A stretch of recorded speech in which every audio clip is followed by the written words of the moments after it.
Hi there, Tracy Coughlin with Four Wheel Consulting, and I'm here today to talk about personality profiles and why you do what you do and why it's important in business. So this is one of my most passionate topics because it's a underrated thing that people just don't look into, and it's really, really, really important when you're dealing with business. So let's just use the DISC as a personality profile. There's tons of them out there. There's colors, there's animals, there's Myers-Briggs, there's all kinds of personality profiles, but they all boil down to four quadrants, if you will, of what you lead with in your personality. So there's D, I, S, and C. Just kind of picture those there.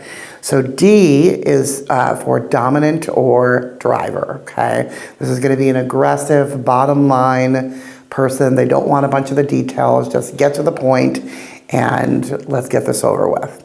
The I's are going to be the inspirational and I like to call it spirit figures, life of the party, the cheerleaders of the group and what people think matters to them, and they really are people pleasers. And then we've got S. S stands for secure and stable personalities. This is going to be your accountants and your engineers are going to fall into this area and here. And then C is for compliant and conforming, also along the same style, engineering, librarian, those type of, and I don't mean to put people into certain categories, but the type of personality that someone's going to have in those fields are going to be there. So I am a DI. And I'm one of the 1 percentile of the population. I'm very misunderstood because I'm a 99% D and a 99% I, so they're both equal, which almost never happens. You usually lead with one. Now, that also means that I have no S or no C in me whatsoever. So security, stability, compliant, conforming, out the window.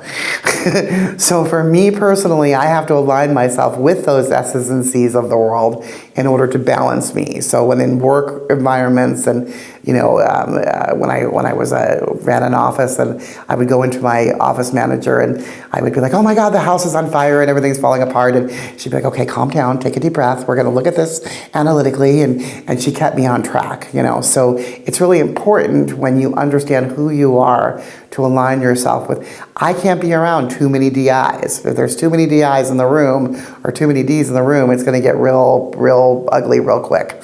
And we're not going to get anything done either. That's the other problem. We need the S's and the C's to help us get it done. So how this turns into business and why this is so important when you're dealing with your clients. When you understand where you are and what your personality style is, it's a lot easier to look at your client and try and figure out what they are. Now, I'm not recommending that you hand them a DISC personality profile test and make them take it, although I do when you're hiring people. So if you're in the position where you have to hire people, I definitely recommend doing that.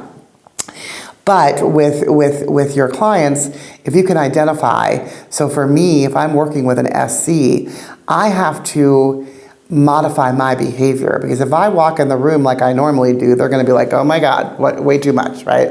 I'm just too big of a personality for them, number one. And number two, they're going to need things from me that my natural personality style doesn't do, okay?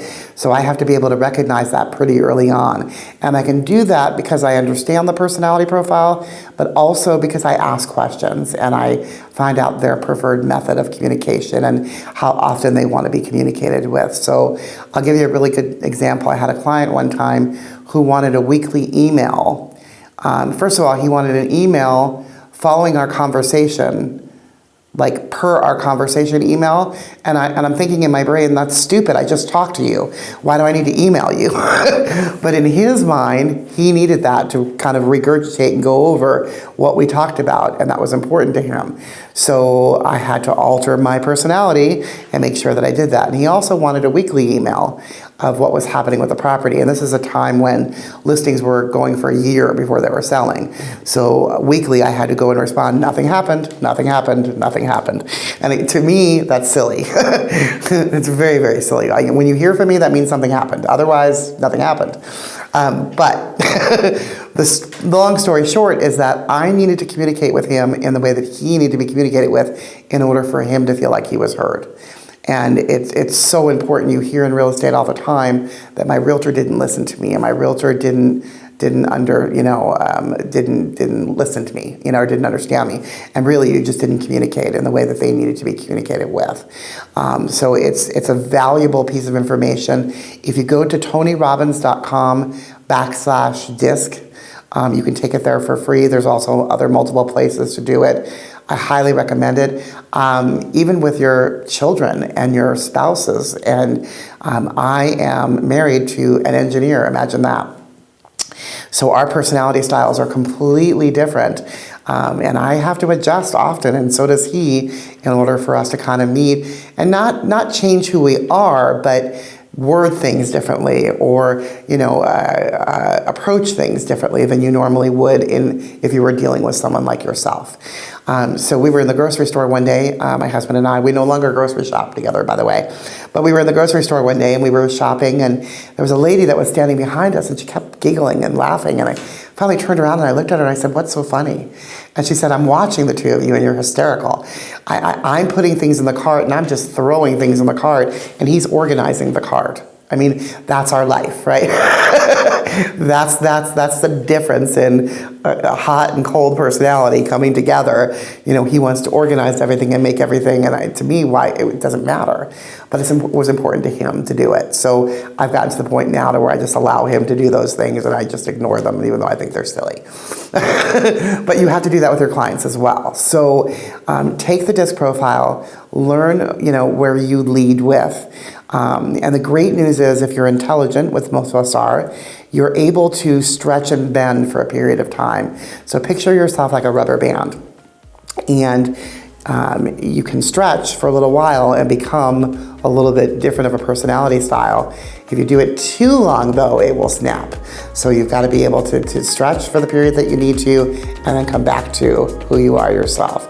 And then your clients will feel like they were heard and listened, and then they'll refer you business. That's all I've got. Thanks, and if you have any questions, give me a call.